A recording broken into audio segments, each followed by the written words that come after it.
Oh, baby. Welcome to Breaking the News. I'm Janice Shortle. Yeah, we are talking babies tonight because for some reason they just keep arriving during the shift of a certain Sartell police officer.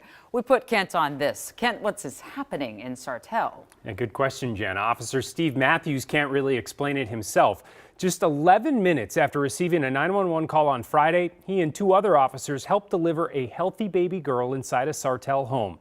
That alone is rare, considering paramedics were just seconds behind them. But for Matthews, it was pretty familiar.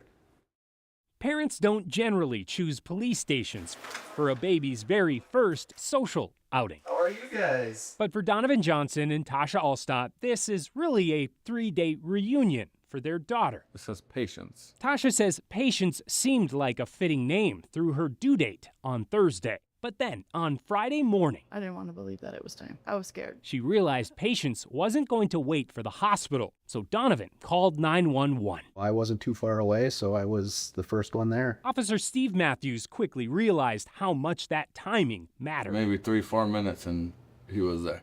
I could tell as soon as you walked in that he was going to be the one catching the baby or delivering the baby. Tasha also quickly realized the significance. And I asked if he had done it before. That was my first question. And I said, yes, I have. Officer Matthews earned his first stork pin after helping deliver Delaney Rose Eaton in August of 2015. It just all happened very rapidly. It was an intense moment, but it worked out well. Delaney's mom, Barbara, was thrilled when we told her about Officer Matthews' second delivery a decade later. I think he was the perfect person for that opportunity again. You know, in my experience, he was incredibly professional, calm, and just took charge of the entire situation. Though his memory of it is slightly different. That was a little more nerve-wracking. We go through first responder training and we do discuss those types of situations, but it's always the doom and gloom situation of childbirth. The first time that you do it, you think anything and everything could possibly go wrong, and then it doesn't, and and then it's okay. It certainly is. We're on spring break.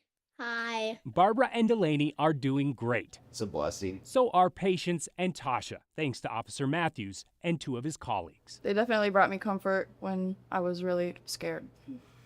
And they were there when we needed them to be there. Matthews says he's simply grateful he was in the right place at the right time. So precious. And he'll be happy to add another pin if called on again. Little blessing. That's fine. I'll go for number 3.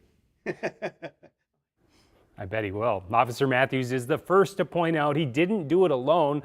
Officer Adam Vanderverde and Sergeant Matt Gray were right behind him and helped pull off that special delivery. And for the paramedics, he's also grateful. He said they took it from there. I'm told they were walking into the home when Patience let out her first cry. So, you know, they had a hand in it. They just too. turned around like, you got this one. Yeah, We'll yeah, just yeah. move on with our night. Yeah. So he talked at all about, maybe being a doula, a side hustle? Yeah, right. He had a couple of kids who joined him today, by the way, because they're on spring break. So his kids got to see the impact he had. Thought it was pretty cool. Wild. Well, lots going on in Sartell tonight. Thanks, Kent. We appreciate it.